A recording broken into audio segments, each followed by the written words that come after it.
Have a baby. Like a short baby, take the baby like you.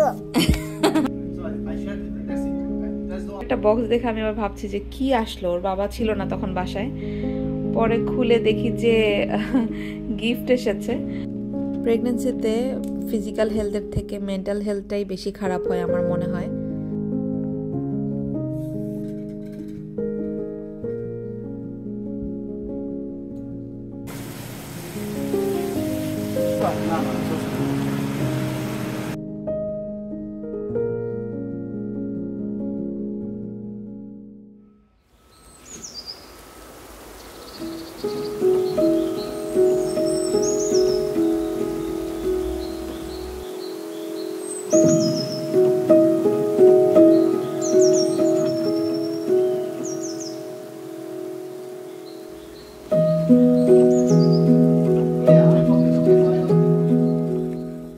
আসসালামু আলাইকুম everyone, welcome to Nishi's nest. সকাল সকাল ভিডিওটা শুরু করেছি। নাস্তা করব, রুটি ভাজছি আর চা। এটা আমার জন্য করছি, ওদের বাবা মেয়েকে অলরেডি নাস্তা করিয়ে ফেলেছি। আজকে একটু কনডেন্স মিল্কের চা খেতে ইচ্ছে করছে, তো চাটা নিয়ে ডাইনিংয়ে বসবো। এমিলিয়া হোমওয়ার্ক করতে চাচ্ছিল। সবগুলো আগে সুন্দর সুন্দর করে লিখতে হবে, তারপরে বাবা। ফ্রম হিয়ার, মিডল লাইন থেকে শুরু করো নিচে। Yes, P, তারপর E. Q. It's like Q উল্টা, P উল্টা করলে Q হয়। লেখো। এখানে কি what about কোনটা Q? এটা or এটা? দেখি, এটা তো upper case Q, lower case Q হচ্ছে P কে উল্টা করলে হয়। তুমি হোমওয়ার্ক পেজের মধ্যে এগুলো কেন করতেছো বাবা? তো B has a baby and D wears down and the baby. No. It's a B baby আছে, তাহলে এটা তো BEB হয়ে গেছে, বেব হয়ে গেছে। So you have to write BED, bed. So D কি পড়ে? Diaper like a baby. Diaper পড়ে। So B have a baby. Like a short baby, take the baby like you. Okay, এখন D লেখো। D wears diaper. So ওইদিকে উল্টা হবে, উল্টা দিকে। And the baby. So it's almost big way color. I like the belly button. Okay, BED, bed. I like the belly button. Allah. Okay, এই পার্টটা আমাদের বারান্দার একটা কর্নার পুরো কার্টুন দিয়ে একদম ভরে আছে। তো এখানে হচ্ছে বেশিরভাগ মানে ওই কার্টুনগুলো খোলাই হয়নি বাসা চেঞ্জের সময়, ওগুলো হচ্ছে ফেরত দিবে করে এখনো আর যায়নি। আর এটার মধ্যে আসার পর থেকে অ্যামাজনের যত পার্সেল মানে এসেছে সব হচ্ছে এখানে কার্টুনগুলো জমা হয়েছে। তো এগুলো তো ফোল্ড করে করে ভাঁজ করে তারপর হচ্ছে ফেলতে হবে। তো রাখতে রাখতে পুরো ভরে গেছে। আর নতুন একটা পার্সেল এসেছে এই যে টার্গেট থেকে। আমি তো মানে দেখে আমি বলছি কী ব্যাপার, টার্গেট থেকে তো আমরা কখনো অনলাইনে কোনো কিছু অর্ডার করি না। সো বড় একটা বক্স দেখে আমি আবার ভাবছি যে কি আসলো, ওর বাবা ছিল না তখন বাসায়। পরে খুলে দেখি যে গিফট এসেছে। তো দেখাবো আপনাদেরকে ইনশাল্লাহ। মানে খুবই পছন্দের একটা জিনিস, আমি আসলে যেরকম মানে দেখানোর সময় বলবো ইনশাল্লাহ। তো এগুলো হচ্ছে এখানে পাইল আপ করা হয়েছে। এখন বারান্দাটা দেখতে এখন মনে হচ্ছে যে পুরো একটা স্টোর, গ্যারেজের মতো। এক সাইডে শুধু কার্টুন আর কার্টুন। আর এখানে হচ্ছে এমিলিয়া তার চেয়ারটাকে সুন্দর করে ওয়াইপ করেছে, নিজে নিজে মুছে এখন এটাকে রোদে শুকাতে দিছে, বলছে ক্লিন করতে দিয়েছি। তো এই আর কি। ফুলগুলো মাশাআল্লাহ এখন মানে এই গাছটাতে অনেক পানি দিতে হয় প্রত্যেক দিন, কারণ এখানে তো রোদ পড়ে। আজকে অবশ্য ওয়েদারটা মানে রোদই ছিল একটু আগে, এখন হচ্ছে রোদটা ওই যে ঢাকা পড়েছে, বাট স্টিল আকাশ পরিষ্কার সুন্দর আছে। আর হচ্ছে গরমও নেই বাইরে, একদম সুন্দর একটা ওয়েদার। তো এখন হলো যে দুপুরবেলা আমি হলো পানি দিলাম গাছে। তো ভাবলাম বারান্দাতে এসে একটু দেখি পানি দেওয়া লাগবে কিনা।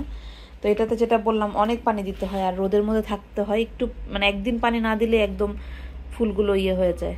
তো এগুলোও ফুটলে, ওই পাশটাও ফুটলে সবগুলো দেখতে অনেক বেশি সুন্দর লাগবে। এবার তো আর আমার যাওয়া হচ্ছে না, গাছও কেনা হচ্ছে না, আসলে একসাথে সব করা যাবে না। এবার মনে হয় না আমি গাছ টাছ কিনে মানে বাগান করা, যেই প্ল্যানটা করেছিলাম ওটা এই স্প্রিংয়ে পারবো কিনা, কারণ এই সিজন চলে গেলে আর সম্ভব না। তো যাই হোক, দেখা যাক যে কয়টা কিনেছি আর কি। তো এখন হলো রান্নাবান্না করলাম, ভাত খাওয়াবো ওদেরকে, মানে ওর বাবা আজকে বাসা থেকে অফিস করছে। অ্যামেলিয়ারও শরীরটা এখন মোটামুটি আলহামদুলিল্লাহ ভালো আগের থেকে, দেখি খাওয়া দিই। এটা ছিল বিকেলবেলা, ওদের বাবা মেয়েকে বললাম যে মানে একটু বাজারে যেতে অ্যামেলিয়াকে নিয়ে। আমি চাচ্ছিলাম একটু সময় আমি ঘরটা একটু ফ্রি পাবো, কারণ ওরা দুইজন থাকলে ঘরের অবস্থা মানে আমি কখনোই গুছিয়ে মানে ক্লিন করতে পারি না, একটা না একটা যে ক্লিনিংয়ের ব্যাপার সেটা হয় না। তো ওদেরকে বললাম যে তুমি ওকে নিয়ে একটু মানে যেয়ে আসো বাজার থেকে, তাহলে হচ্ছে 1 ঘন্টা হলেই আমি মোটামুটি ঘরটা নিজের মতো করে ক্লিন করতে পারবো। তো নিয়ে গেছে অ্যামেলিয়াকে একটু বাঙালি গ্রসারিতে, কয়েকটা জিনিস আনার ছিল। তো এই ফাঁকে আমি ঘরটা গুছিয়ে ফেলছি।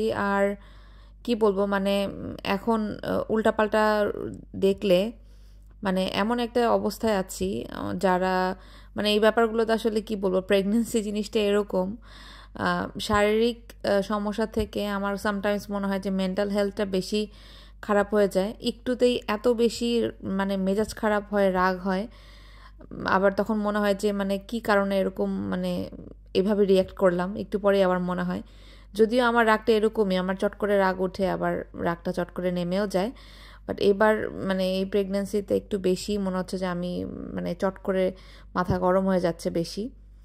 তো যাই হোক, এখানে হচ্ছে রোজার যে ডেকোরেশন ছিল, ঈদের ডেকোরেশন ছিল, এগুলোকে আমি সরিয়ে রাখছি, মানে সরানোর তো সময় হয়ে গেছে, 7 দিন হয়ে গেছে। তো খারাপও লাগছিল, এই ডেকোরেশনগুলো যখন দেই বা রোজার ডেকোরেশন যখন করি তখন কিন্তু অন্যরকম একটা আনন্দ কাজ করে, রেখে দেওয়ার টাইমেও খারাপ লাগে। তো আমি এরকম একটা জিপলক ব্যাগের মধ্যে সব কিছু রেখে স্টোর করে রাখবো, যাতে পরবর্তীতে আবার ইউজ করতে পারি ইনশাল্লাহ, আল্লাহ বাঁচিয়ে রাখলে। তো এই তো আমার সোফার সামনের জায়গাটা আপনাদেরকে দেখাই। এই জায়গাটার মধ্যে সব মানে চলে, অ্যামেলিয়া প্লেডো খেলে কফি টেবিলের উপরে, ওর বাবা দেখা যায় যে টিভি দেখতে দেখতে খায়, অ্যামেলিয়াও সামটাইমস খায়। আমি চেষ্টা করি ডাইনিংয়ে নিয়ে যাওয়ার জন্য, বাট ও টিভি দেখতে দেখতে বেশিরভাগ সময় খায়। তো আমি আসলে টিভিটা দেখা বারণ করি না, কারণ ফোনের স্ক্রিন থেকে বড় স্ক্রিন টিভিটা দূর থেকে বসে দেখা কম্পারেটিভলি সেফ। সো দেখা যায় যে আমাদের এই সোফার সামনেটার উপর সামনের জায়গাটাতেই হচ্ছে সব ধরনের চলে, ক্র্যাম্পস পড়ে থাকে আর অনেক কিছু। তো অলমোস্ট এভরি আদার ডেতে আমার ভ্যাকিউম করতে হয়।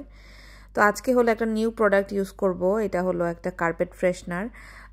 আমি এর আগে ফোমিং ফ্রেশনার ইউজ করেছি, ওইটাও আমার কাছে ভালো লেগেছে কম্পেয়ার টু এই মানে কি বলে পাউডারগুলো থেকে। পাউডারগুলোতে একটা ভালো একটা অর্ডার আসে, মানে সুন্দর একটা স্মেল আসে, ফোমেটাতেও আসে, বাট আমার কাছে কেন যেন মনে হচ্ছে যে ফোমিং যেই ওইটা বেশি ভালো থেকে। ট্রাই করে দেখলাম, আসলে নতুন নতুন ট্রাই না করলে তো বোঝা যায় না কোনটা যে কি।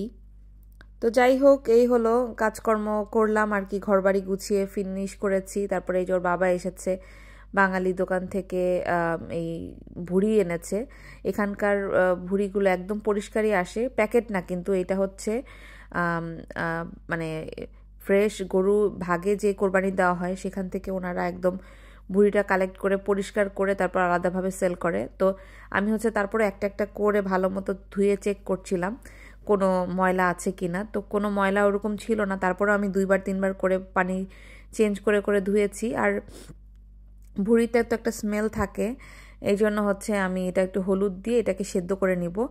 আর ভালো রেজাল্টের জন্য মানে আপনি যদি চান আপনার ঘরে একদমই স্মেল না হোক, তাহলে এটার সাথে একটু আদা পেস্ট দিয়ে একসাথে একটু বয়েল করে নিলে কোনো রকমের মানে ভুড়ি সেদ্ধ করার সময় যে একটা স্মেল হয় ওইটা হয় না।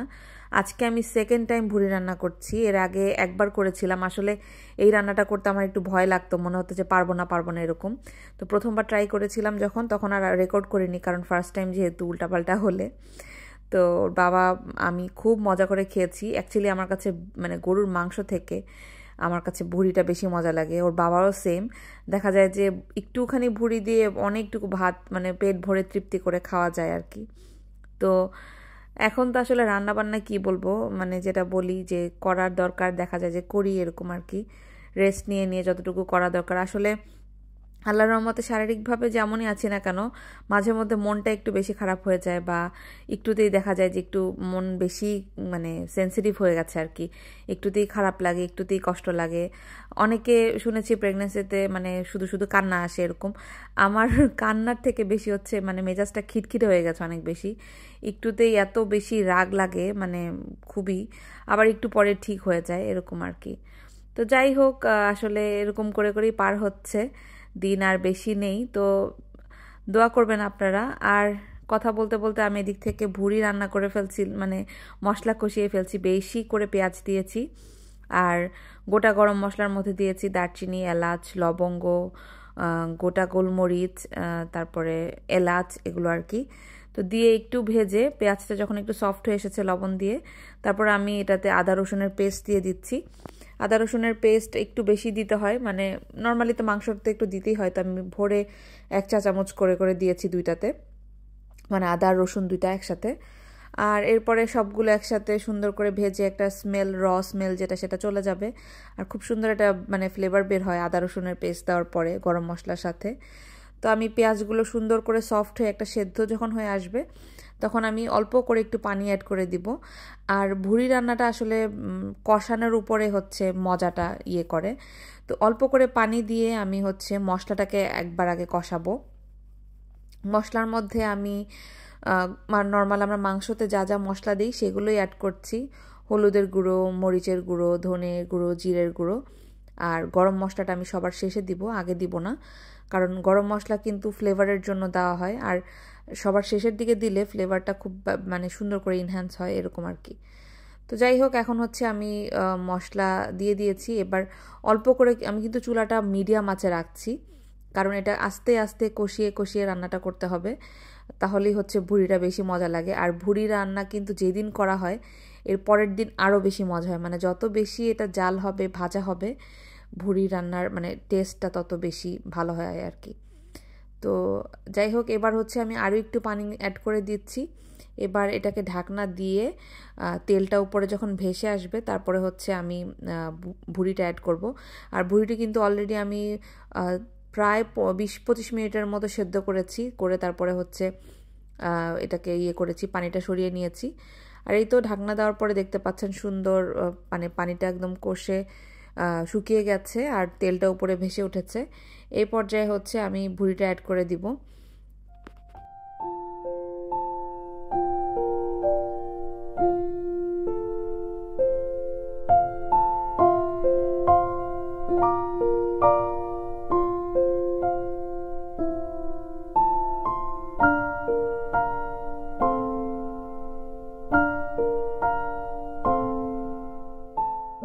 এখানে মোটামুটি প্রায় 3 পাউন্ডের মতো ভুড়ি আছে খুব সম্ভবত, আমার আসলে মনে নেই, কারণ মানে হাফ করে রাখতে বলেছিলাম।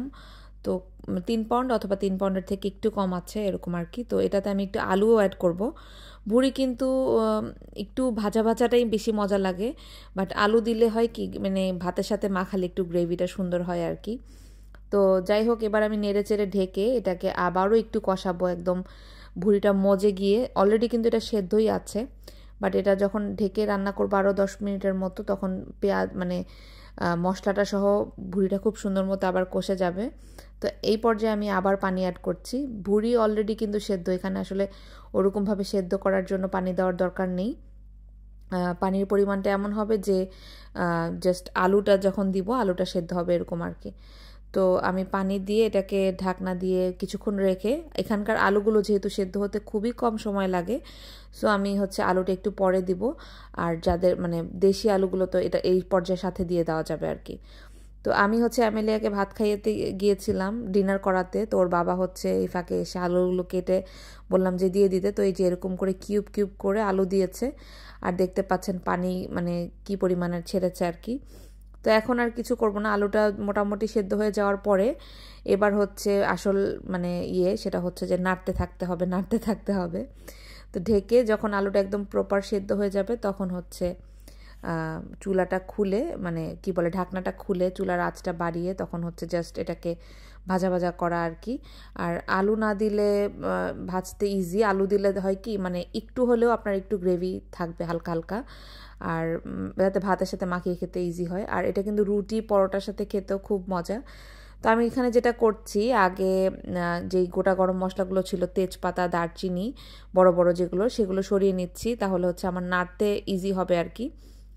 তো নাড়তে নাড়তে এই যে এই পর্যায়ে এসেছে, আমি এরকমটাই রাখবো, কারণ হচ্ছে আমি রাতের বেলা এরকমটা খাবো ভাতের সাথে। সকালবেলা যখন আমি এটাকে আবার গরম করব তখন আরও একটু টেনে যাবে, তখন একদম ভাজা ভাজা একটা ইয়ে হবে আর কি, কোনো রকমের মানে কালারটা আরও ডার্ক হয়ে যাবে, তখন ওটা রুটি দিয়ে খেতে বেশি মজা লাগবে। তো এই তো এখন হচ্ছে লোভ সামলাতে না পেরে তাড়াতাড়ি ভাত নিয়ে বসে পড়েছি। আর আজকের মতো ভিডিওটাও এখানে শেষ করছি। সবাই ভালো থাকবেন, আমাদের জন্য দোয়া করবেন, সবার জন্য দোয়া রইল। আল্লাহ হাফেজ।